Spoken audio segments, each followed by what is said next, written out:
First, I'd like to do jump is in. just introduce everybody to what a press kit actually looks like and the type of detail that it has. Okay. Can you maximize that window, Scott, so we can see it all on your screen? There we I go. probably go to 125% then. Okay. So let's talk about the press kits. Yeah. What is a press kit?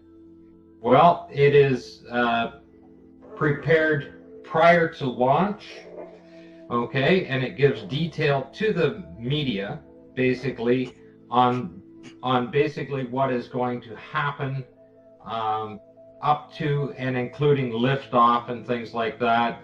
So it has information on all the people that are involved, the size, the weight, and everything of the craft itself. And they give the detail here. They give approximates of the weight of the vehicle and a bit of science stuff and things like that. And basically sun degree angles when they're going to land on the moon and all of those kind of things. But then they get into some serious detail, which actually shouldn't be in these press kits. Things that can't be until after launch. Here are the launch windows right here that are being shown, and so the date and time that they're actually going to land on the moon is unknown at this time. These are released to the media about a month before. So you have 2 different days in July, 2 in August, and 3 in September, and each of them have about a 4-hour window. Okay? Whichever one is selected, or whichever one works out whatever the weather is going to be like, because whatever could delay the launch, it could be, their fancy computer could have failed or something like that, and they'd have to reset everything, or it was a storm and they couldn't launch. But here are the dates and times. So that absolutely there's no way that they're going to be able to tell you exactly when they are going to be in orbit. They can't tell you when they're going to do a trans-lunar injection. They can't tell you when they're going to go into orbit, and they can't tell you the exact time they're going to land. And yet, as you come down through here is the actual schedule and the timeline. The get is the timeline of the number of hours and seconds from the actual time of launch. Now, you could estimate that to a particular degree. Sure. But right next to it is the actual date and time. And you can see that translunar injection actually occurred on the 26th at 12:30 p.m. Okay? This is before they launched. And like I said, you had 5 different days to launch. This is where the detail is far in excess, and it continues on right down through every step of the way throughout that. And it shows all of these things, and the dates and times and everything else are included in the press kit. So just to keep it quick and short in here, in the press kits, there's an example of it that I pulled up for it there. Here is the splashdown. I clipped this out. The splashdown is at 295 hours and 12. 95 hours and 12 minutes. Yeah. On the 7th at 4:46. Yeah. And there it is right there. And the actual landing time was on the 7th. They actually landed, this is rounded up to the minute, but that's actually within 7 seconds. So the entire mission lasts, 12 days or so? 12, 10, 11, 12, 13 days? Is that what these missions lasted typically? Yeah, pretty much in there. Somewhere in there. 10 to 12 days, yes. 10 to 12 days. And these are released a month before, saying here's the plan. Here's when Neil's gonna urinate. here's when Buzz is. I think one of them was one of the astronauts was talking about how much fruit they had eaten. Yes, but they have no idea what date they're going to take off at, and yet in the press kit, they return to Earth and splash down within 7 seconds. Yeah, I was making light of this whole thing, but yeah, that was the point. They've splashed down on, and here they are touching down. This one that I clipped out is the touchdown on the lunar surface. Okay, and it's within the minute. Same date and time, and the difference in the time here is one is UTC time and the other one is Eastern Standard Time. So there's a far time difference on it, and you can see that. With so many variables that came into play here, and obviously, I mean, the launch windows, like you said, they had 2 in July, 2 in August, and 2 or 3 in September. But you could even say that they landed on the 30th of July because they have no idea when they released the press kit what day they were going to take off. So they said a month in advance, they said that they would be splashing down on a certain day and a certain time. Yep. And obviously when you're in the press kit. On August the 7th, they're going to splash down. Okay? At 4:46. And it was at they splashed down. Sorry, they splashed down at 4:45:53. There's only 3 seconds difference between it. 3 seconds. Yes. They were off by 3 seconds. Well, over 500,000 miles, and they had no idea. They had no idea what day they were actually going to take off on. Marcus, what do you think of all this? Well, I was just going to say, as a pilot, you'll know how long it takes you to travel between 2 points. If you had a 2-hour flight, would you guarantee to arrive within 3 seconds of your estimated time of arrival? Well, we do that. We don't get that close, and I do a short flight between my hometown and Seattle, Washington, which is about a 40-minute flight. And sometimes it's 35 minutes, sometimes it's 45 minutes. It's, and that's for a very short flight. It's 171 miles as the crow flies. So 500,000 miles and all these different variables, and they're within 3 seconds. These guys are really, really good. And of course, and considering the fact that the actual time that they took off is not within any of the launch windows described. So they didn't even take off when they originally thought they would. On the very first launch window, okay, which I think I have the launch windows here, right there, they are about an hour and a half after the window closes.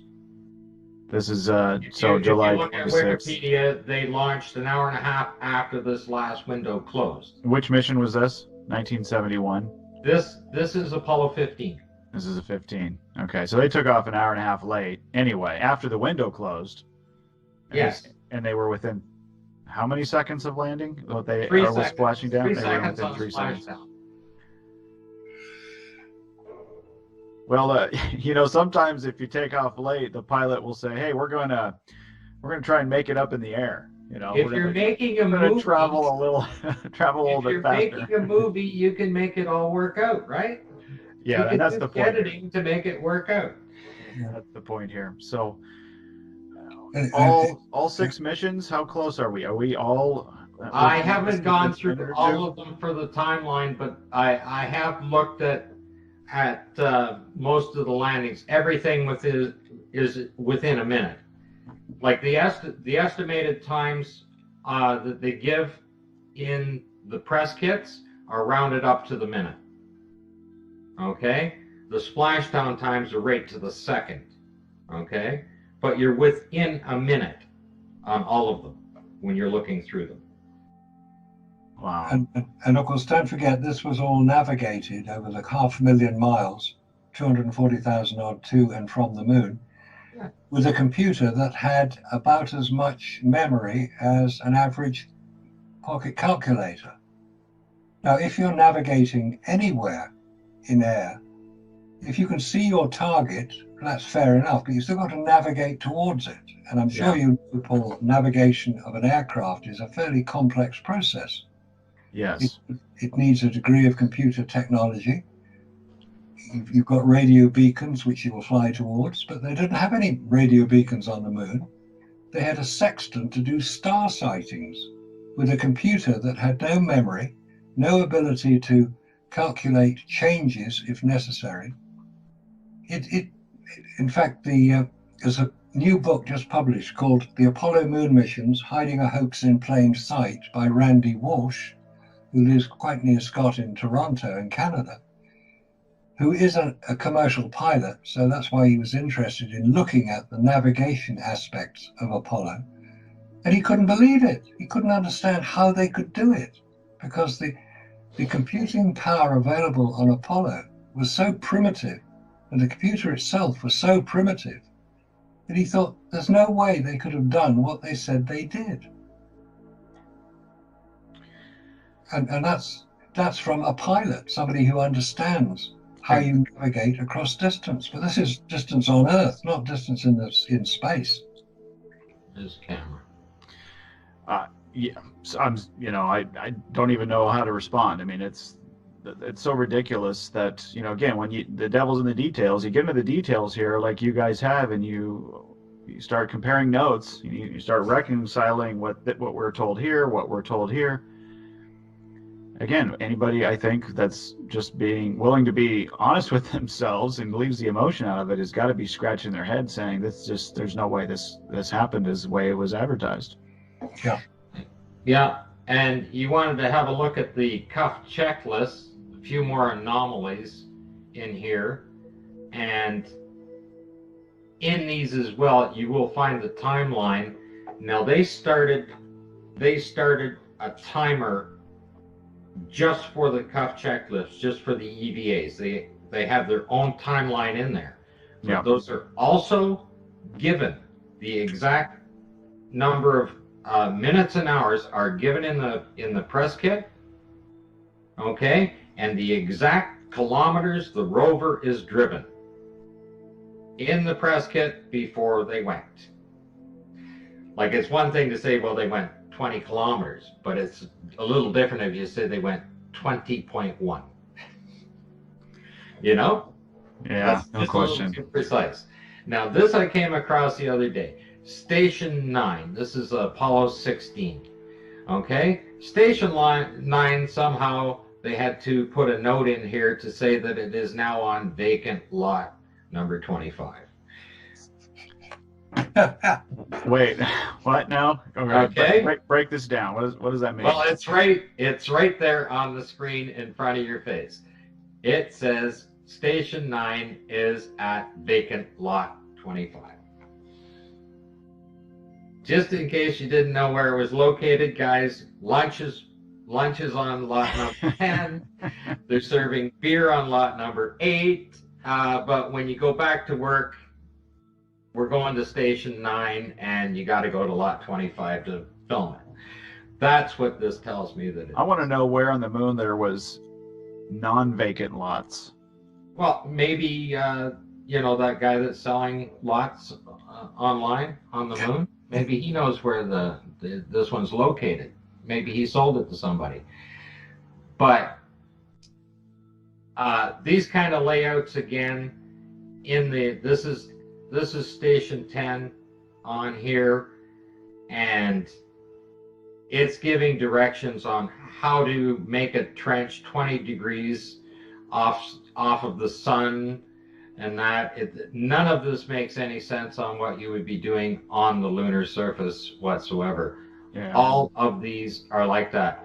And right here is the 6 hours and 20 minutes. And then 3 minutes more, and 3 minutes more, and 3 minutes more, right, as you go in.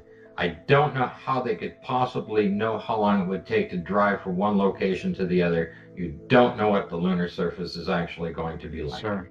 I'm surprised. It only takes a little crack in the ground that's a couple of feet high that you can't get over, that you might have to drive around. It doesn't have to be the Niagara Escarpment that you need to drive around. Yeah, the rover You getting know. caught in the sand, I mean, anybody that's driven in sand knows the dangers of that, or at least what the surface was like. But the instructions in here, like this one we went through on the video before, describing the mineral contents of a rock after it's split open. Before they left. Yeah, Because these are obviously prepared in advance of the mission. And they're little cartoons. I'm trying to pull a cartoon up here. All right, well, we need to wrap up here. We've only got about 2 minutes left. I wanted to give you both an opportunity. Well, first of all, thank you both. Really enjoyed this. The more you look into it, the more you're going to be scratching your head and just saying, "Wow, this was quite a well crafted. Maybe not to the degree that we thought, because the more you get into it, the more you can see how they possibly did this thing, how they pulled this off, this propaganda piece." But Marcus, what in your mind, in all of the years that you've been dissecting what we've been given, the public of the world, when it comes to this, what do you think is the most damaging piece of evidence that that this was propaganda? This did not happen as we were told it was. I think it's the most damning piece of evidence is basically the photographs. Allegedly 32,000 were taken by the Apollo missions, 5,771 taken on the lunar surface. If they were taken on the lunar surface, which is extremely doubtful, now we know what the effect of a vacuum in space is. We haven't really even covered the radiation damage that would occur on photographic film, which we know. That's right. That's right. It would reduce the contrast. It's called fogging.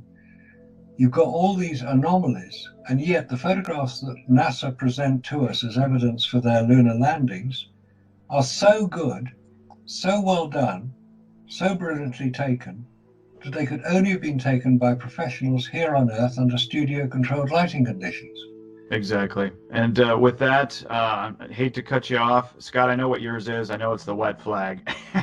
Well, I just want to say, let's have some enthusiastic observations of the wet flag. Speaking of the Apollo moon missions, which obviously is a topic tonight, I know you had said that you were trained as a photographer as well, and that obviously, I would say, probably really got you ready or prepared or in a position to be able to examine exactly that, the photographs that we were all given. That's right. In fact, it was the photographs which set me off on this track about 25 years ago, because somebody happened to mention in a conference speech that I happened to attend. It was about a completely different subject, nothing to do with Apollo. I think it was ancient megaliths or something. And I happened to say, in reference to photographs, well, of course, you know those Apollo photographs, they're not real.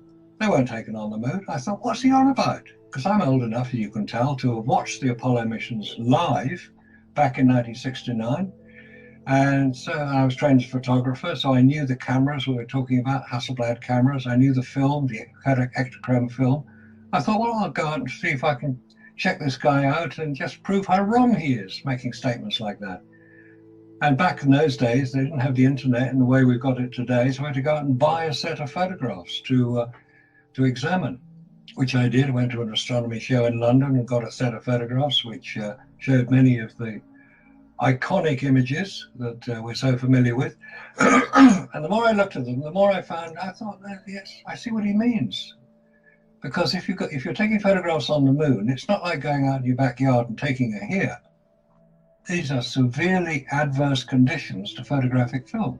Extremes of temperature, no pressure. We're talking about a vacuum. We'll come on to that a bit later as it affects photographic film, because there is a major anomaly going on here, possibly one of the major smoking guns that we're going to be talking about. Anyway, the more I looked at the photographs, the more I found problems with them, anomalies, inconsistencies, unexplained details. And I continue to do that. I thought, well, I know what I'll do. I'll go and do public presentations on this. And if I'm making a mistake, people will no doubt shout me down and throw things at me, heckle me, and tell me to get lost. In 25 years, that's never happened. Nobody's ever heckled me, told me to get lost, or throw things at me. Because many of the photographs, I explain what the problems are with the photographs. And most people, once they can see them, because once you have the information pointed out to you, it's blindingly obvious. And this is difficulty. We've all been led to believe these iconic images of astronauts on the lunar surface were taken, as NASA tells us, on the lunar surface. And you think, well, NASA wouldn't tell us that, wouldn't lie to us, would they? They're an honorable organization, they're part of the American government. Of course they're going to tell us the truth. Well, this was a few years back, and we now know that governments have a tendency to dissimulate and let's say divert attention from the truth and concentrate on. Anyway, I now believe that NASA stands for never a straight answer, because the more I've asked them a question, the less they've answered. And there was a classic interview conducted many years ago, about 20 years ago, where a NASA spokesman, Brian Welch, his name was asked to explain something about these photographs. They were pointing out the anomalies in them. Can you explain this? And NASA's official response was, we don't have time for this nitpicky claptrap. Wow. That's where NASA seems to be coming from. They refuse to engage. I don't know if you recall, about 10 years ago, maybe a bit longer, Jim Oberg, who was a well-known science writer, worked for NASA, was commissioned by NASA to write a book to refute all these allegations. And that caused a bit of a stir, and NASA decided they would cancel the book. So it didn't give more attention to these hoax believers, because that's what I am. I'm a hoax believer. I presume you are, and Scott is as well. We're hoax believers because we believe that the hoax of the moon landings actually happened. And over the next part of the program, we're going to demonstrate this. Beyond reasonable doubt, I think is the phrase. Beyond reasonable doubt. Well said. Well, yes. And so I wanted to get into a little bit about about your experience then in presenting on this. I know you've appeared on BBC, TV, other UK television stations, and then a number of broadcasts, all over Europe and in Asia, I guess. Russian, you said Russian, French, German, and Swiss, and been in documentary films, been on the History Channel, many radio shows, both broadcast and online. And you've given hundreds of public presentations. You said, but you've never been heckled or asked to leave. So you must be bringing some pretty compelling evidence to the table, because you keep getting invited back, it sounds like. I do. If people like to hear it. Maybe they think I'm just making a complete fool of myself, and they want to see what's it like to watch somebody make a complete fool of himself.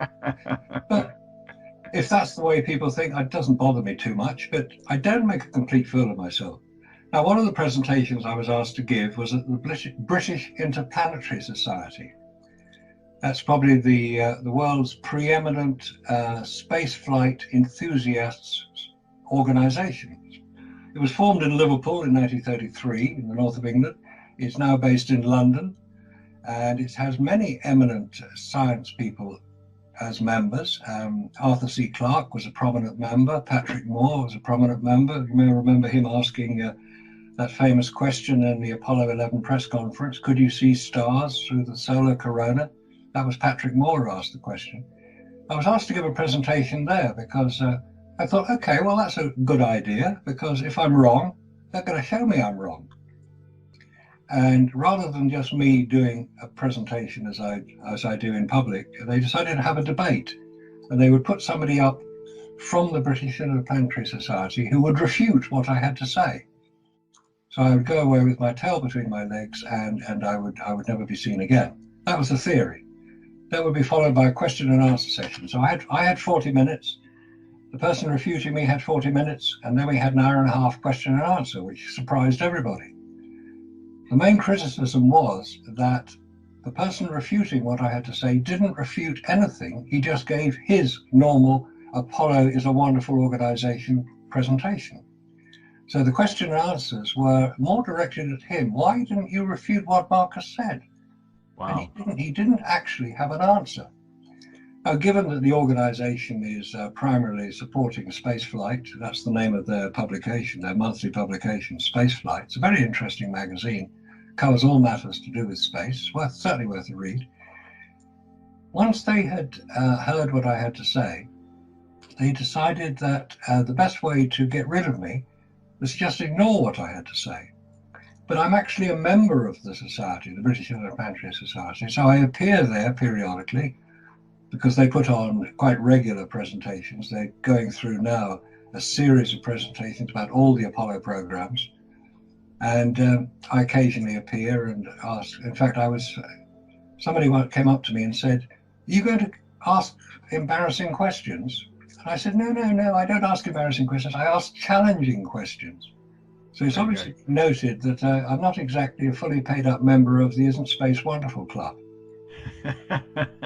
You let your dues lapse, it appears. Yes, but it's great fun. I mean, I'm old enough and ugly enough and big enough not to worry about people taking exception to these things, because I'll just discuss it with them. I say, give me the evidence that you want to see. This is the point. Look at the evidence, and that's what I look at. That's what the photographs are. They're evidence, and we discuss the evidence. We don't discuss the ideas or the opinions. Opinions, anybody can have an opinion. But when you're looking at facts and scientific evidence, it's either real or it's not. And that's where we're going. And that's what we discuss. Very good. If I might just make a comment that the article for Marcus is on the Ollis site. It's called Into the Lion's Den. Anyone can look it up and read the article and what actually happened to him at the event. It's right there. There it is. And that's the Ollis site. It's AULIS.net. So anybody would like to go look that up. So thanks for pointing that out. Thanks for pointing that out, Scott. It's .com, not .net. Yeah. It's .com. Thank you. Okay. My apologies. Ollis, AULIS.com. So yeah, please check that out. So Marcus, back to you real quick. Before we kind of get into this evidence, which is what we're going to be discussing today and what you both of you will be able to present here.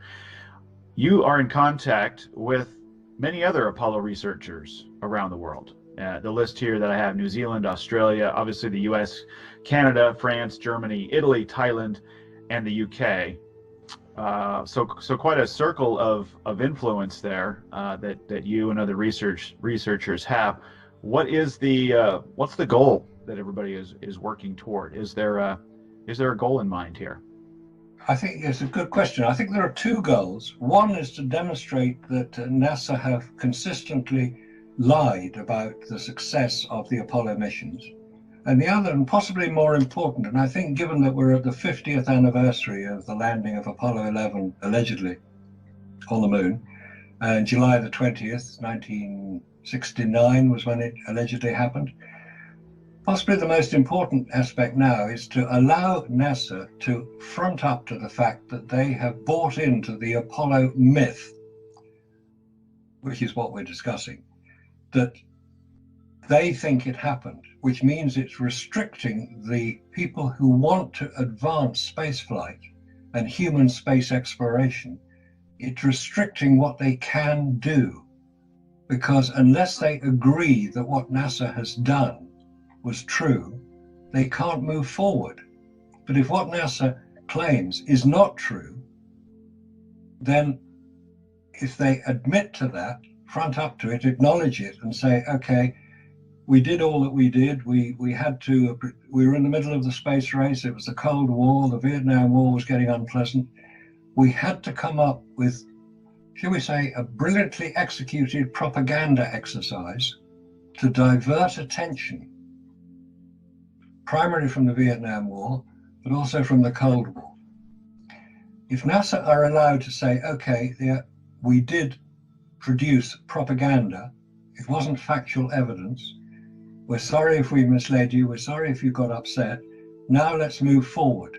Let's develop the rockets, let's look at the propulsion systems, shall we say some of the anti-gravity propulsion systems, which are more than likely to be the ones which, if ET was to come down to Earth and say, okay, you want to know how to get to the moon? You want to know how to get to the stars? Here it is.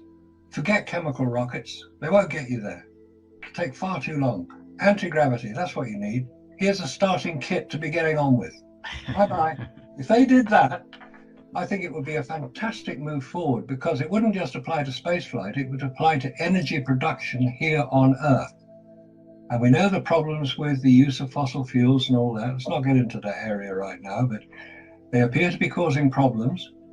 If we could find some other means of generating the baseload power that is required for a civilized society to exist and develop, I'm all in favor of it. And that's the prize that should be available to us if we only get our act together and say, okay, Apollo, yeah, great adventure, wonderful story, didn't happen the way we were told. Sorry about that, guys. This is what we want to do now. And I don't think that President Trump would be too upset by that. He has a very low tolerance of incompetence. That's right. That's right. Well, thanks for sharing that. In fact, you bring up a good point that I wanted to kind of expand on, and that is when it comes to the U.S. government. We just heard a story here just the last few days that Vice President Mike Pence has told NASA, you got 5 years to land a man on the moon again. What was your reaction when you heard that? I laughed. I thought, wow, somebody's got the idea, because that announcement couldn't have been better. Because by saying you've got 5 years to go and land a man on the moon again, presumably return to the moon, I think was the phrase, he's calling out NASA. He's saying, okay, NASA, you're so clever. You did it 9 times 50 years ago. Is it really that hard to repeat it? You got 5 years, which is just over half the amount of time Apollo took. But you've now got all the rockets developed, all the technology developed, the computer systems, the spacesuits, they're all developed. You don't have to do all that. So 5 years, I think this is calling out NASA and saying, okay, front up, guys. Get real. Go back to the moon. It can't be that difficult if you did it 50 years ago. But if you didn't do it 50 years ago, whoa, we got a problem. That's right. It really could put a damper on the 50th anniversary celebration coming up here in July. Oh, I think so. I noticed that there's a new documentary film out. I think it's called Apollo 11, something like that, using original footage and using original sets. That's an interesting one. Using original thing. In fact, it's been identified now that it's not all Apollo 11. Some of it is Apollo 9. Oh, wow. Where it's been sort of interspersed with the official view. No, not too much. Most of it is Apollo 11. I haven't seen the film yet. I've seen First Man, which is the biography of Neil Armstrong, and I was struck by the incredible skills demonstrated by Hollywood film production techniques, because he genuinely believed he was in the X-15, and then it was this spectacular view of this. You notice how large the set was when he landed, and they had that lovely shot where all sound was cut off from the film, and you just looked out over the lunar landscape. It looked quite big. Hollywood's perfectly capable of building large sets, very large sets. Maybe we'll come back to that later, because there's some interesting information coming out. I look forward to it. Just mention Stanley Kubrick. Stanley Kubrick. Well, we've only got a couple minutes left in the first segment. I didn't want to leave Scott completely in our dust here as we were talking, but before we get there, Scott, we know your background. We've talked about it before, but just a quick reminder for the folks there. You've been investigating, and correct me where I'm wrong, you've really been investigating these photographs for more than 10 years. You had a lot of time to do that, watching your parents, taking care of your parents as they were aging. And maybe kind of how did you and Marcus first connect then? What was that story that you guys first were acquainted and got to know each other and familiarize yourself with each other's work? Well, I started having questions. I was looking through, like I had probably half to 3/4 of the photographs down, and I started finding things, and decided I would just sit down and grab the rest of them down. So probably by 2012 I had them down. I was looking at other people's work and studying what they were doing, and I threw a few emails out, and Mr. Allen, of course, was the only one.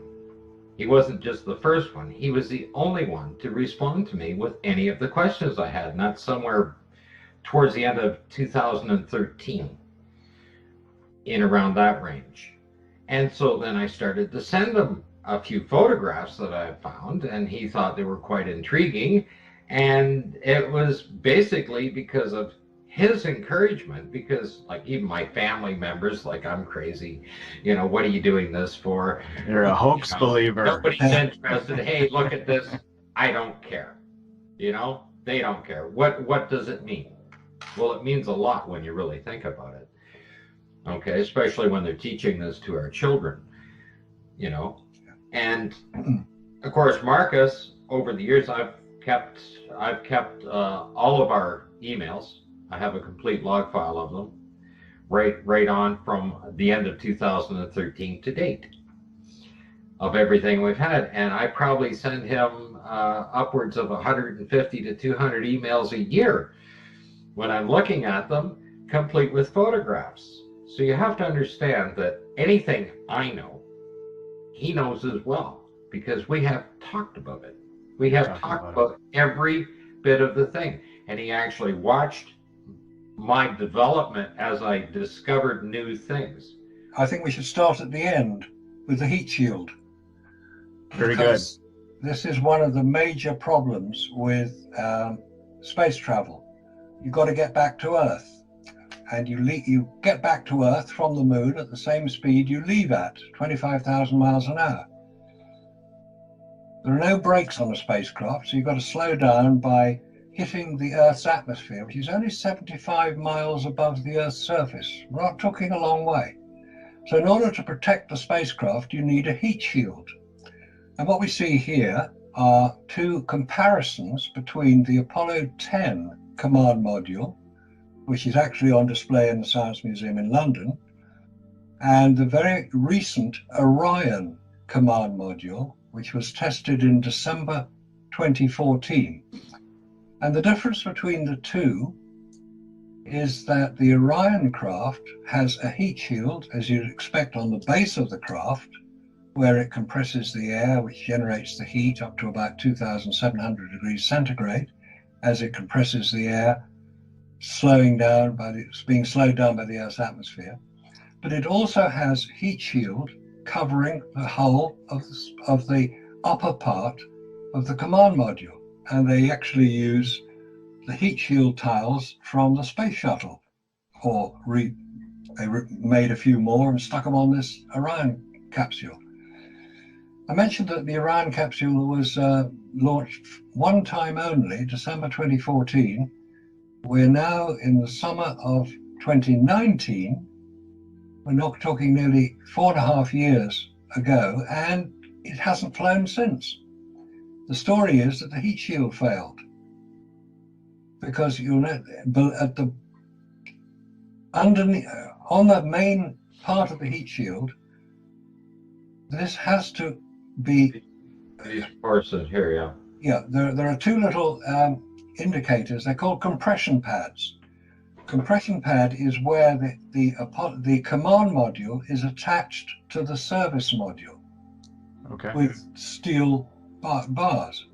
So when the service module is detached from the command module, so the command module can then re-enter the Earth's atmosphere, you have to have something to protect the heat shield, to basically fill the gaps, because otherwise you're going to get the same effect as happened with the Challenger space shuttle.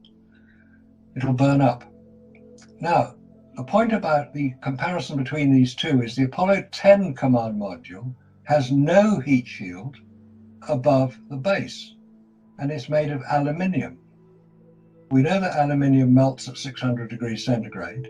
So what was protecting this? Because the heat would flow around the craft. It wouldn't miss the aluminium parts of the command module. It would generate enormous amounts of heat, but it's not protected. And this is a major anomaly, because if it needs to be protected, why is the Orion craft fully protected? It's unexplained. Yep. That's what I was going to point out. For those that will see this at a later date in video, what we're looking at is the Orion capsule is completely covered in what appears to be a heat shield of sorts. Yes, and then the Apollo 10, including the windows. And the windows are covered. Yes. The Apollo 10 capsule, I'm assuming the heat shield there was just at the very bottom. And like you said, Marcus, obviously there would be, the entire craft would be subject to these temperatures. The windows are, I assume, just made out of normal glass or whatever, and not nearly as covered, not even closely as protected from the heat as the Orion craft. And as you mentioned, it was reported that the heat shield from the Orion craft wasn't even up to snuff. It failed. It did. And in fact, that's part of the delay, that the heat shield is having to be redesigned. But why didn't they just go and use the heat shield that was successful 9 times on the Apollo craft? It's called AVCOT 5061. That's the formula for it. It's an injected form of resin. It's an ablative material. Ablative means it destroys itself and protects anything that is inside it. In other words, the command module. Otherwise, the astronauts would be fried. So if the heat shield didn't work as expected on Orion, and it wasn't even returning on the, basically the return speed of the Orion craft was not as fast as the return speed of the Apollo craft. It was a first test, and I think it caused major problems because it also measured radiation, which is the other major problem with space travel. It measured radiation, which, surprise, surprise, it was much higher than they thought. Because even though they had been through the supposed that area, like you said, 9 times. Exactly, and there's another, it's a point which actually Scott has identified very well. The Apollo craft was launched from Cape Canaveral in Florida, went out over Africa, circled the Earth on more or less on an equatorial orbit following the equator, and then departed from the moon, we're told, somewhere over the Pacific after an orbit and a half. Which is that's the story we've been told for years, until it started to get changed. Some of the NASA records started to insist, no, they didn't go through the equatorial part. They had to go through from a polar exit in order to avoid the Van Allen radiation belts. Oh, whoops, hang on. Are we talking about dangerous radiation here? Yes, we are. But the story has been identified as being incorrect, and Scott has done the research to prove it. So NASA, sorry, you've got to do better than that. And you've got to get your fanboys working rather harder to come up with decent explanations, because they haven't done it yet. Yeah, or Paul on the plane will make a video about it and put it up there. Wow, yes. They will. Yeah. So good segue there when it comes to the radiation. Then yes, Scott shared with me, looking at the original, press kits and publications that came out around that time, showing a trajectory of, like you said, kind of an equatorial.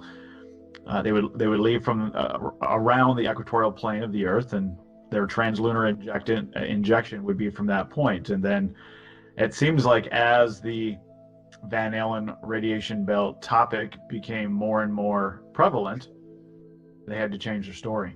And they did so by implementing, it seems like, a different explanation, saying, we actually took a different route. Yeah, that's what seems to have happened. And they've been caught out.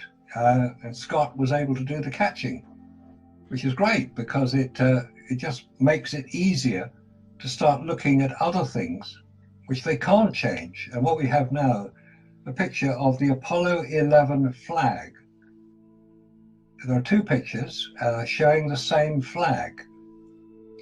These were taken from what's called the data acquisition camera, mounted inside the lunar module, photographing everything the 2 astronauts, Aldrin and Armstrong, did when they were in sight of the camera on the lunar surface. And once it was set in motion, it was filming at 1 frame per second. For the whole time they were on, 2 hours, 21 minutes, Armstrong spent on the lunar surface. Aldrin spent a little bit less because he was second out. What these show is the Apollo 11 flag, and anybody who's looked at the Apollo 11 flag will know the direction in which it pointed when it was erected by the 2 astronauts before they spoke to President Nixon. And the flag points towards the sun. So the shadow cast by this flag is quite small, because there is a very small cross section of the flag to cast a shadow. You can see the flag pole and the shadow cast by the flag pole. The second photograph is of the same flag from the same location, and it appears to be, well, it doesn't appear to be, it is from an official NASA film showing the activity on the lunar surface. Taken from the same viewpoint, you can see the thruster exhaust on the right-hand side of each picture, and at the top you can see the television camera on its pole. But the second photograph, taken from the film, the flag is at a completely different angle. It's more or less at right angles to the sun. So it casts a much bigger shadow. Now the point about this, that may not sound particularly important until you know that from the time the flagpole was erected and the flag put into position, neither of the astronauts touched the flag. They didn't even come anywhere near it. They didn't touch it. So how was it moved? Why is it in a completely different position? Unless the set dressers got it wrong. When they were filming, they put everything back where they thought it should go, or somebody moved the flag and forgot to put it back again. But it appears that the flag has been moved, yet nobody is known to have touched it officially.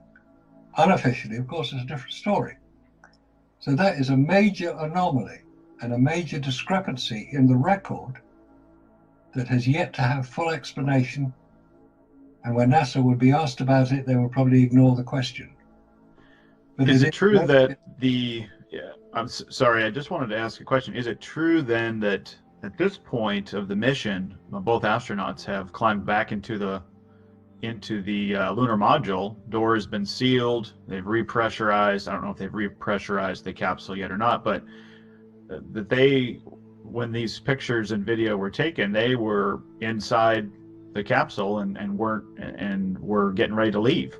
They weren't going to get back out. Is that correct? On Apollo 11, they only came out once. They only had one EVA, extravehicular activity, or moonwalk. On Apollo 12 and from then on, there were more than one. There were 2 and 3 on Apollo 17. On Apollo 11, there was only one time they came out. Now, this was filming while the astronauts were outside the lunar module. They're not. It's just that they're not in this particular image.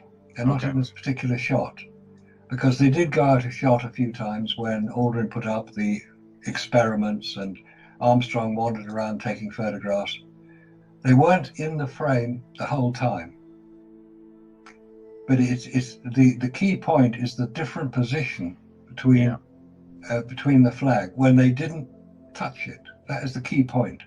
Yeah, with his camera was running, like you said, taking a picture every 1 frame per second. So if either astronaut had gone up and touched the flag, bumped into it or whatever, then we would have seen that.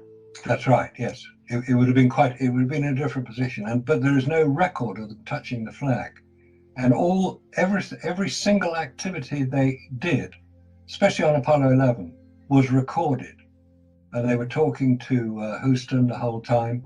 There is a timeline that is timed to the nearest second. So we know exactly what they were doing on all occasions. Touching the flag never features in any record after they had planted it in the ground. Yes. That's one thing I've noticed, or what I've learned quickly, is that how well this was all documented. understanding, like you said, what was happening every second, where they were, what they were saying. Everything was extremely well documented, which we expect, obviously, for something of this caliber. Yeah. So it looks like we did lose Scott with the Skype thing. So I want to get the screen back up. So I'm going to call him. But yeah, if we look at the fact that everything was so well documented, then everything should line up. Then when we go back and reconcile all these different reports, everything should reconcile. And that's what we're finding, it sounds like, is that there were these extreme anomalies that shouldn't have taken place. Yeah. And in fact, one could say that this is an extended film script. Now, anybody who's had anything to do with the film industry will know that every film is scripted to the nearest second. It has to be, because you have to know where the cameraman has to know where to put the camera, the sound man has to know what to record. Of course it's scripted. It's called storyboarding. And you get the images that are put there so that you know roughly what your next scene is going to be. It's a major part of filmmaking. And what we have here with Apollo is a script. It's a film script, which they followed quite accurately, because the whole point about Apollo was it was simulated. The whole thing was simulated over many years. In fact, in different parts of the United States, there were simulations going on all the time. And when they were simulating the Apollo 11 mission, it was done in real time. It was 8-day simulation. There's nothing unusual about that. And also, a key point, there's nothing secret about it either. Yes. People involved knew what was going on. It was a simulation. It was a simulation. Yeah, they're recorded, they're filmed, they're photographed. So when you have a debrief about it, you'll say, "Oh, Buzz, don't put your foot there, put it there." You fall off. It's called debriefing. That's what you do. Of course you do. There's nothing secret about it. So there's no Area 51 involved. There's no some secret soundstage on the Nevada desert, which would be a ridiculous place to put it. More than likely, the stage was Menlo Park in California, where you've got this vast hangar, which was used by Tom Hanks, incidentally, to film From the Earth to the Moon. It's a vast building. It could hold huge stage sets. Huge stage sets. Yeah, I wonder if that was where they filmed it. Interesting. Scott, are you back? Can you hear us? I can see Scott. Yeah, he looks like he's having some issues there. So I'll try and reconnect with him. Okay, because we continue. I'm back. Here he is, back again. There, you are back. All right, Scott, welcome back.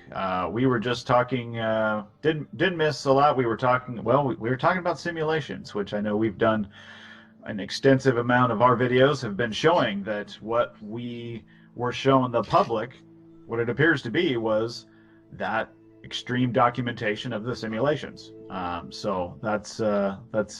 I don't think there's anybody listening that's familiar with Scott's work that would that hasn't seen that aspect of it. So that's great. Well, let's jump into the next topic. Would you like me to continue sharing the screen again? Yeah, absolutely. Yeah, if you would do that, Scott, that would be great. So we just looked at the two different positions of the flag. Yeah. Okay. This is the next one on. Okay. Yeah. This is and here's the other one to go with it. Yeah, this is standard film procedure to when you record a piece of film, and one should emphasize this is photographic film we're talking about here, not digital. Digital comes much later. This is film, Kodak film. And on each piece of film, in order that you know what's on it, or somebody looking at it later, you put the date, you put the subject, you put the photographer, you put an inspector, you put technical details. But there's a surprise on this Apollo film. This is supposedly a film of Apollo 11 on the lunar surface. But the film is dated the 11th of July, 1969. But they didn't take off until 16th of July, and they didn't land until the 20th of July. So how did they film something which occurred 9 days later? Look, we've all been guilty of at least when we used to write checks, we would, when we'd switch over from 2009 to 2010, and we write 2009 for a while, and we kind of get used to 2010. I don't know anybody that says, "Oh, I've been stuck on July 10th for like 2 weeks now. Is it the 11th now?" It's called post-dating your check. That's right, and you do that because you need to work around something. Yes, exactly. But surely NASA don't have a shortage of film. And in fact, there is a second image which Scott has now put up showing the 10th of July 1969. And this is for more of the films, more of the information. Magazine. Second. So all this information appears to have been recorded at least a week before they got anywhere near the moon. It makes no sense. Which aligns, I think, pretty well with the simulation calendar that everybody was given. And it was, like you said, there was no secrets around that. I mean, before you go on to, when you're in theater, right, the last thing you do is you have a dress rehearsal. You go through everything. You put on the suit, you take off the suit, you get in and out of the LEM, you do everything. You simulate everything as if you are on the moon. You're getting ready. You're going through the motions. You're developing that muscle memory, right? This is what they were doing. They were filming it all, and they were doing it just like they planned to do it on the moon. And then this was all then shown to the public and we were told, well, this was from the moon. Yeah, which couldn't be true because the date is all wrong, which is a major discrepancy. In fact, it was Scott who identified it originally because he was prepared to look at all the detail. And and these are actually on YouTube now, which is where we found them. They're on YouTube. They're posted there by NASA, who obviously didn't look through them before they posted them. Because it's not just Apollo 11 this applies to. All the other Apollo missions have film dated a few days before the official launch of the mission. That's not a smoking gun. I mean, that in and of itself, we could probably stop the show here, and just from that piece of evidence and showing that the simulation calendar were these dates, and that the film and photographs, etc., line up with that, but we don't have anything dated later when we were told that they were 240,000 miles away. Exactly. Actually, one further piece of, shall we say, hard evidence, in my view, is I only heard this a few months ago. It was a presentation being given in London by a gentleman who had worked on the spy satellites, the KH-9 hexagon spy satellite. He was very proud of his work. He worked on the camera equipment.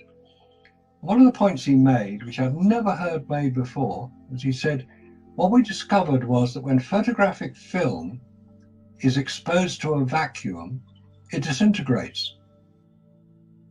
So because they were using photographic film in the spy satellites to photograph Russian rocket launches and all the rest of it. They weren't using digital back then. This is late 60s, early 70s, coincidental with Apollo. What he found, or what was necessary to be done, was that the photographic film had to be contained within a very slight pressurized environment. Only 1 pound per square inch was sufficient to maintain the integrity of photographic film, which is made from photographic emulsion. It basically starts life as a liquid. It's dried, but it still has the form of a liquid. The photographic film on the spy satellite had to go from the huge reels of film, containing about 30 miles of film, through the cameras, there were 2 of them, to produce stereo images, from there to the buckets, they were called, which were, get this, dropped from the satellite and captured by aircraft trailing vast fishing nets. Unbelievable to think of it now, but that's how they did it, and Wow. that is for real. The point is that the photographic film in a vacuum of space, and we're talking well above the Earth's atmosphere, we're talking about 200 miles up, where the vacuum is quite strong, it would destroy photographic film, or it appears to have done, and that's why it was necessary. And we were shown very nice images of the tubes through which the photographic film had to be transported, and then the tubes were pressurized with nitrogen. We've shown the nitrogen gas canisters that we used to pressurize it, all the way through to being dropped out of the craft. Now, if that was required photographic film in the late 1960s, what happened on the moon? If anybody knows different about photographic film being affected by extreme vacuum, I'd love to hear about it, because nobody has ever come up with a convincing explanation for how photographic film worked on the moon. Aside from the radiation and the heat and the cold and all the other problems which we actually do know about, vacuum is a relatively recent introduction to the idea. It's not to be confused with zero gravity. Vacuum would apply whether there's zero gravity or 100% gravity. A vacuum is a vacuum. It's lack of matter, lack of anything. Lack of anything. The reason it varies between low Earth orbit and the moon is that there is still residual effects of the atmosphere in low Earth orbit, which is why satellites crash down back to Earth, because they get slowed down by the very, very small amounts of atmosphere. On the moon, there's nothing, absolutely nothing. So the vacuum is extreme. So what you get is an effect called outgassing, where the components of whatever the material happens to be literally are turned to gas and are swept away. And that can affect metals as well as photographic film. We haven't even got onto the structural integrity of materials in that sort of vacuum. Absolutely.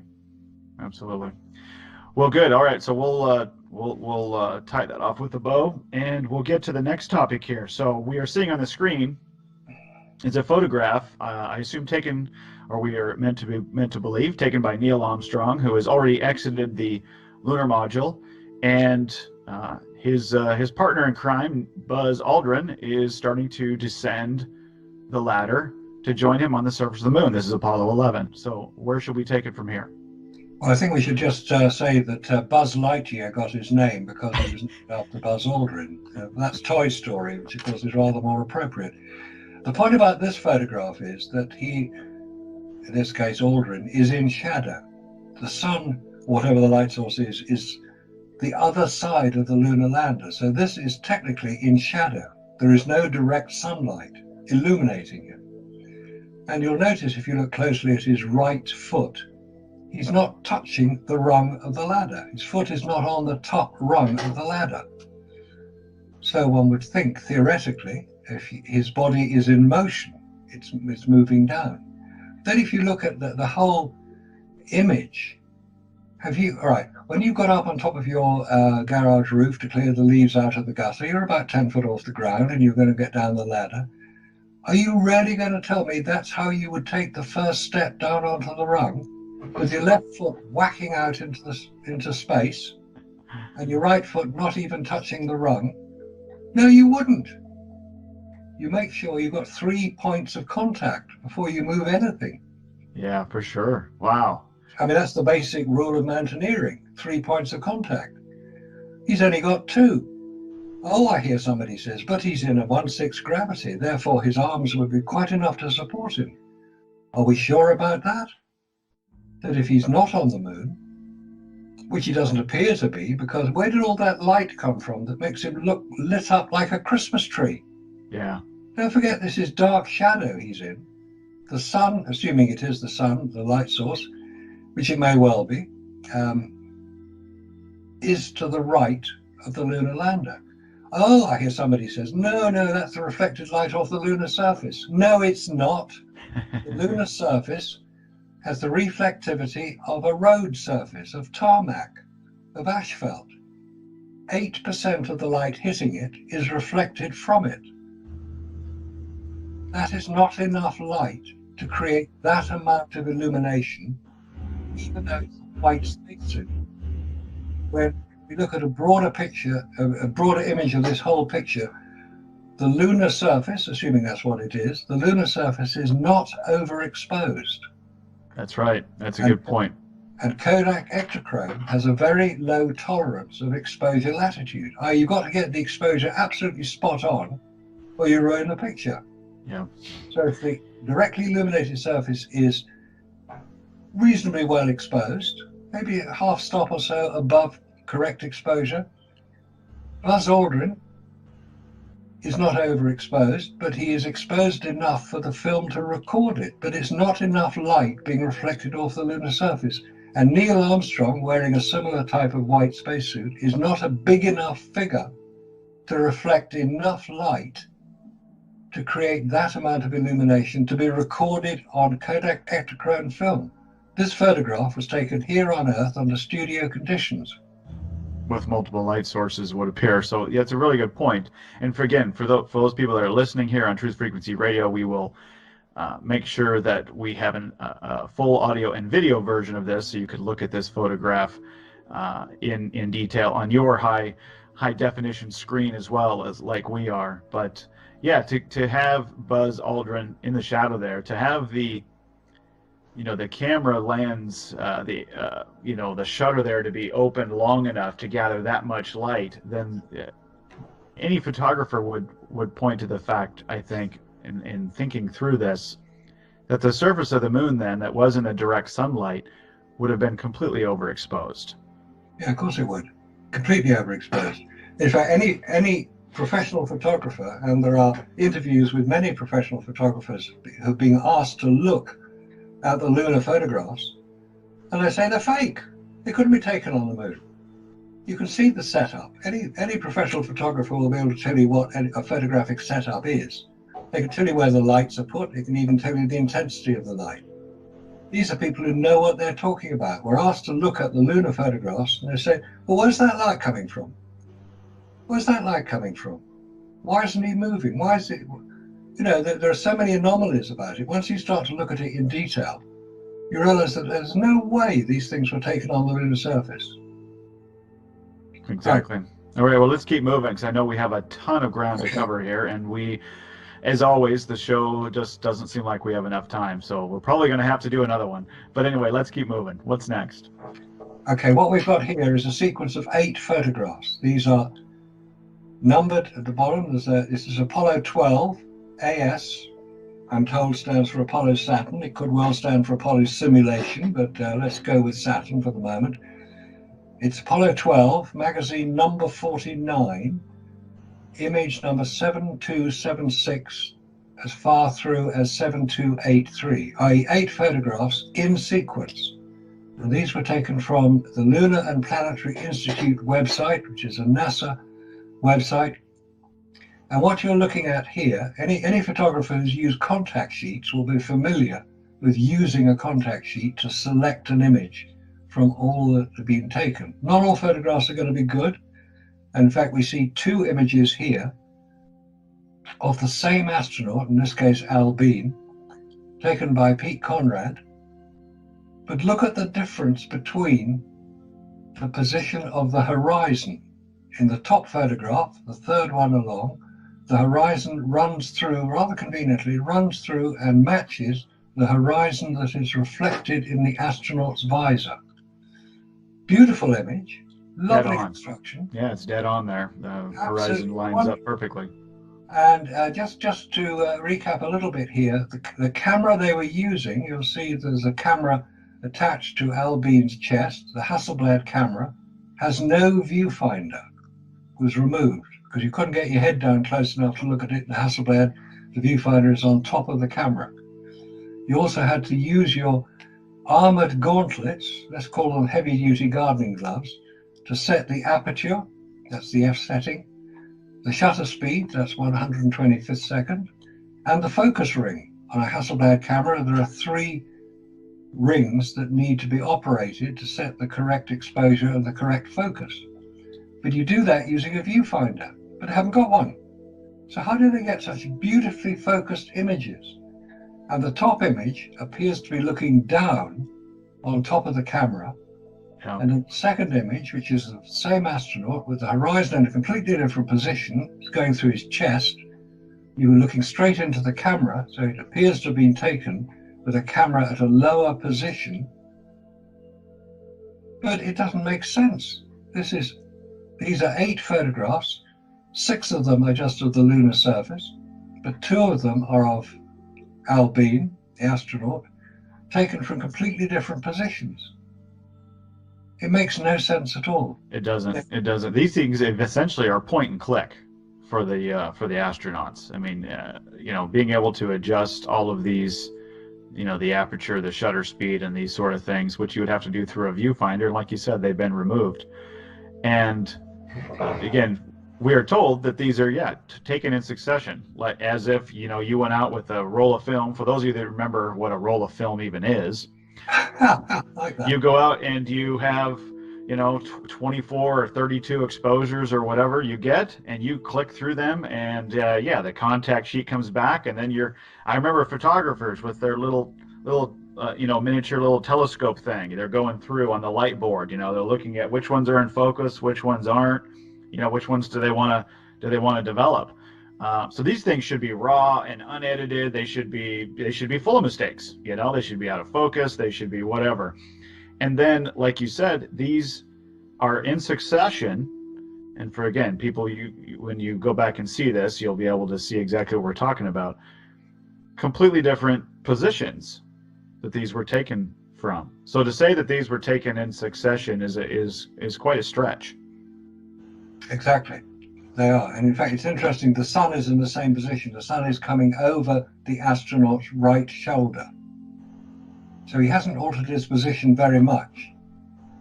And yet there are all sorts of weird things. And in one of them, there's all sorts of weird things. You can see the shape of a Hasselblad shutter is a 6-sided hexagon. And you see that. So that's lens flare. But in one image, we've got light areas in the top of the photograph and what looks like a spotlight. I can't believe it's a spotlight, but we have something that looks like a spotlight and a piece of structure on the left-hand side of the image. It makes no sense. What is this? Is this ET dropping by to see what's going on? I don't know. Could be anything. There are some weird things. So again, there are so many anomalies to do with these photographs. Like how they were taken, where they were taken, what position were they taken in, when we're told that the camera was strapped to the astronaut's chest. Couldn't it be? Brilliant photographers and getting lucky, just pure luck, I guess. Absolutely. All right. What's next here? I see another picture of an astronaut descending from the lunar module. Walk us through this. Yeah, this is Apollo 12. The astronaut coming down. I believe it's Albine. Coming down from the lunar module, going onto the ground. It's not so much what is happening, but the other picture is of the same image with the contrast enhanced significantly, so that what one now sees is evidence of retouching occurring in what should be the black sky. It appears that something, because when a photograph is retouched, you take out bits you don't want, or you add in little bits that you do want, so you make the photograph better. It's standard procedure. It's difficult to do it on a transparency, but it's quite possible to do it on a transparency. But in this case, it appears it wasn't done very well, because there is evidence of what was trying to be covered up still visible. There are little spots, there are little lines, there are little areas that haven't been properly removed or covered up. As I say, it's an enhanced image, because having said that these are photographic films, which they are, in order to transfer them onto the internet, they had to be digitized. They had to become digital images. That doesn't affect what's in the picture. That can still be seen. But by putting them as a digital image, they can then be put into photo manipulation software, such as Photoshop, or in my case, iPhoto, and you can start to see things in the image which maybe you weren't supposed to see. So again, we have detailed information coming out. Very good. Yes, that's viewers of Faking Space by Paul and the Plane, especially season 1 and half of season 2. That's what we did. We took a lot of the images from satellites and did exactly that, dropped them into photo editors and forensic photo analysis programs, and messed with the settings and looked at what was popping out, and then asking ourselves, is that something, if this was a real photograph, would we see that? Yeah, why is that popping out? Why is that popping out? All right, very good. Okay, we have an interesting image here of two photographs of Apollo 15. That's the lunar lander with Mount Hadley Delta in the background. That little hummock of a hill. It should be 13,000 foot high, but let's not go there for the moment. And what we see is something missing in the lower picture, which is a virtually identical image. Apollo lander, Mount Hadley Delta in the background, astronaut in the foreground, saluting the flag. But we see, and also with the lunar rover in the same picture. So it's called a pack shot. This is advertising jargon, where you take a still life image of various objects in a photograph, and you try to get them so that the viewer will look at it and read the photograph. In this case, we read it from the astronaut on the left-hand side via the flag, which is slightly overlapping the lander, which in turn is overlapping the lunar rover. So it's a very well-constructed photograph. The problem is that the photograph below, taken at a different time on a different magazine, but still Apollo 15, still with a Hadley Delta in the background, and on the right-hand side of the mountain is the St. George crater, so-called. And there's no astronaut in the picture, which is reasonable enough. The lunar rover has changed position very slightly, but it's still in the picture. But there's no flag. Mm-hmm. The flag wasn't moved. Once it was planted, which is one of the first things that the astronauts had to do, once it was planted, it stayed there. The astronauts could salute it, fair enough, oh glory, the US flag is, US got there, so they could salute it, fair enough. But where is it in the second picture? Set dresser, memo to set dresser, remember flag next time. Yeah, that's called, what do they say? They call that film continuity, right? When you notice that there was something that was left out. Yes. And for the record here, and you look at the numbers of the photograph, the one with the flag missing is taken after. And as you pointed out, it was a very ceremonial, thing that they did. The first thing they did when they get out of the lunar module, you plant the flag, salute it. It's a ceremony, except for 15 for other reasons. But this mission looks like the flag was moved or removed. And somebody forgot to put it back in the scene. Okay, Marcus, what I was telling you before when you gave me this photograph, and this obviously is one from Jack White on the top picture that you have. Yep. So I blew it up here, and that's him there blowing up. And this is what is now displayed on the journal site. This is now the photograph that's displayed. No, because this is the exact same photo number. Really? Same. Now look what's in the reflection of the two. Okay. Look how much cleaner his suit is. Yes, it is. Okay. And here is it again between now the bottom photograph from magazine 92. Yeah. And okay. magazine 88. The helmet's completely different. It is. It's much lighter. It has two sections here on it. Yeah.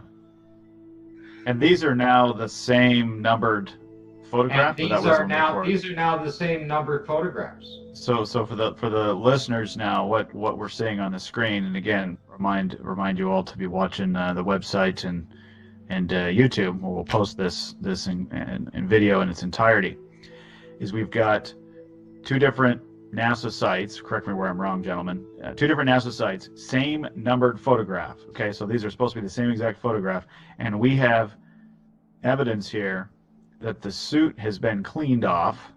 Looks like it's a lot muddier, dirtier, whatever you want to call it. Mud, in my opinion, because of evidence of moisture. But a very dirty suit in one photograph. The other one looks very clean. And even more remarkable is that the helmets of the astronauts here, supposed to be the same person, same shot, supposed to be the exact same thing. Those are the same helmet in that one, but the other one they're changed. The other one they're changed. The helmets are completely different. There's two shots of the helmet changed. right Yeah. there. This one's open a little more, but you can see that it has 3 ribs in it, and then he Yeah. pulls it down, Yeah. and the other one only has the 2. Different helmets. I And guess. those, Hey, you know what? If you're on Earth, it's okay to switch helmets out. You don't worry about that. yeah. But this is amazing because Jack White would have pulled this down in the probably early 2000s. That's right. Yeah, he I did. would have pulled this down by 2012, this one right here. It looks like it's the focus of the picture has been enhanced as well. But Which is there's possible. mud on top of the helmet right there. Yeah. I wonder what that is. Completely cleaned off. And look at the reflection in the helmet, and it's not there. There's some very strange things going on here. Very strange. Oh, very we've strange. got about 3.5 minutes left in segment number 3 here on the show tonight. So let's jump to some more evidence here. Okay, here we have the jumping lunar lander. These are taken on Apollo 17, and in the top photograph, what we see is the South Massif, it was called. That's the southern part of the Taurus-Littrow Valley. And just visible on the right-hand side is the lunar lander. On the right-hand side, there's a crater, a little hill, or 2 little hills, which are identifiable almost exactly in the lower photograph with the South Massif, but the lunar lander in this case is virtually in front of the camera. Mm-hmm. It takes up, instead of being a tiny little blob almost on the horizon, this is now foreground. This is a featured image, but on the left-hand side of the lunar lander is a crater, which appears in the top photograph as well. In the top photograph, we have an astronaut featured in the front of the photograph with the lunar lander in the background. It makes no sense because the lunar lander did not move, or we're not told it moved after it had landed. Well, they must have accidentally parked in a handicap spot, so they needed to probably have to vacate that. But that would explain it. Good thinking. I'm sorry. That leg is right there, right at the edge of that crater there. Yep. Right up to the edge of it. So when you look up to here, it should be sitting right there. Yeah, so again, for those people listening, when you get a hold of the video here, what you're going to see is basically, it looks like 2 photographs that were taken from the same exact spot. I mean, the person taking the photograph was standing almost virtually in the same spot, pointing in the same direction, but the lunar module has been moved hundreds of feet, if not more. It's ridiculous. Scott, is it possible to enlarge the lunar module in the top photograph so we can see that it is the lunar module?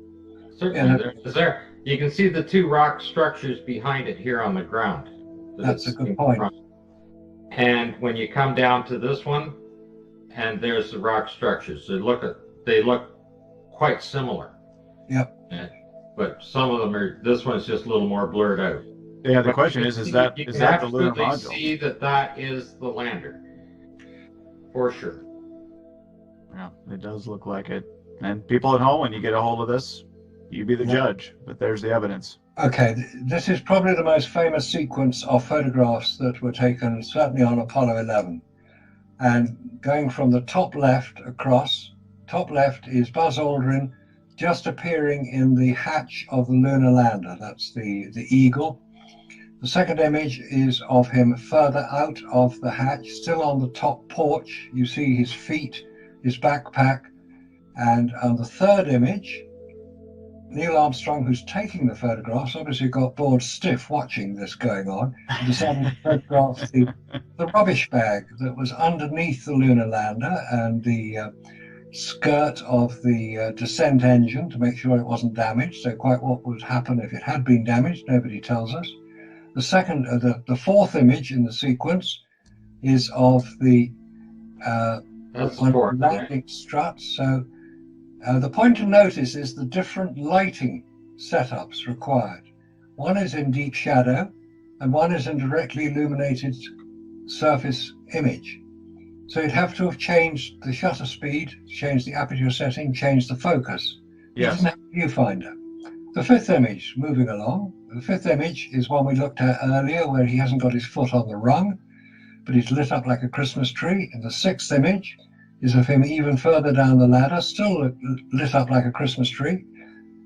The seventh image, he's just about to get down off the ladder into the pad at the bottom of the strut on which the ladder is attached. And the final image is of Buzz Aldrin, assuming it's him, standing in the landing pad, but there is a highlight of light on his heels. Oh, Where did yeah. that come from? Where did that light come from? Because you can't get a highlight of light on a curved surface, which is what his boots were, they were curved, unless it's a point source of light, i.e. an electronic flash gun to just on the right of the camera. But they didn't carry out an electronic flash gun. Now that sequence of 8 photographs I've just described, Buzz Aldrin coming out of the lander to the point where he's standing in the pad at the bottom of the ladder, took 3 minutes. Now, to take 8 photographs in 3 minutes isn't a problem. But you haven't got a viewfinder. You've got to manually alter the focus, shutter, and aperture. And they managed to do this without taking any duplicate images. And they certainly didn't bracket the photographs because there's no evidence for it. Bracketing is where you take what the photograph is what you think is the right exposure, and then expose it slightly above and slightly below what you think is the correct exposure. So hopefully one of them is going to be correct. But if you haven't got a viewfinder, how do you know you're not going to cut somebody's head off? But these are all beautifully framed, accurately focused, correctly exposed, with no viewfinder. I don't buy it. I don't get it. I don't understand why NASA thinks we're such idiots that we won't look at it and say, how do you do this, Neil?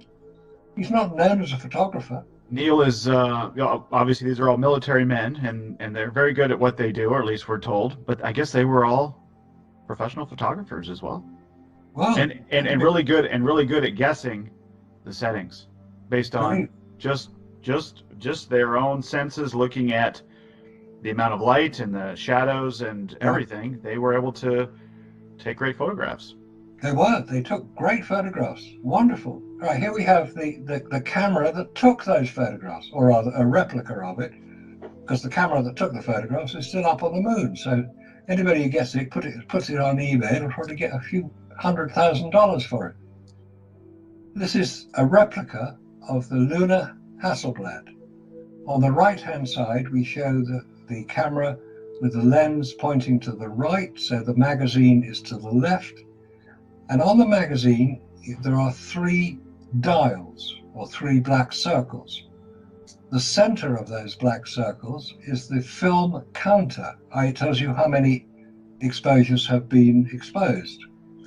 On the front of the camera, as is on all Hasselblad cameras, and on this one it was enlarged to about 1 inch square, is a black square, which is the shutter. Neither the shutter nor the film counter can be seen from inside a spacesuit. No way. So the astronaut would have had to feel around with his armored gauntlets to make sure he got the shutter. How did he know he'd pressed it? Because there's no sound in space, we're told. Nobody can hear you scream. And the sound you hear on a camera when it clicks is normally the mirror moving out of the way. This is a single lens reflex camera. The light from the coming into the lens is reflected by the mirror up into the viewfinder. The mirror flips out of the way, so the film which is directly behind the lens is then exposed, hopefully correctly. But you can't see any of this. On the right-hand picture, we have the other side of the camera, and that shows the little paddles, I suppose you'd call them, little levers mounted onto the aperture ring, the focus ring, and the shutter speed ring, so they could be used with armored gauntlets. But you're taking photographs with heavy-duty gardening gloves on, with no viewfinder, and making sure that you got the right photograph without taking a second picture of the same scene. That is what is so ridiculous and so unexplained. Yes, they were highly trained, these astronauts, but they had a lot of other things to worry about, like landing the craft on the lunar surface. And by the way, Buzz Aldrin, who was the lunar module pilot, couldn't land the lunar module on the lunar surface. He wasn't trained to do it. Only Neil Armstrong was trained to do it. So if Neil Armstrong had an attack of hiccups or something on the way, Buzz Aldrin couldn't take over. Hopefully, yeah. Stop. Oh man, there's just so many things, you know, when you just try and look at this from just a completely reasonable, logical perspective, you know, and just say, is this possible? It's really hard to, I think, if you're really honest with yourself, that, you know, for it to happen the way that it was presented, is that the odds are astronomical. Exactly. That's a very good point, because we're looking at it now without the emotion that surrounded the Apollo missions at the time. When we wanted it to happen, I wanted it to happen. I still want it to be true, but I can't believe that it is. It is.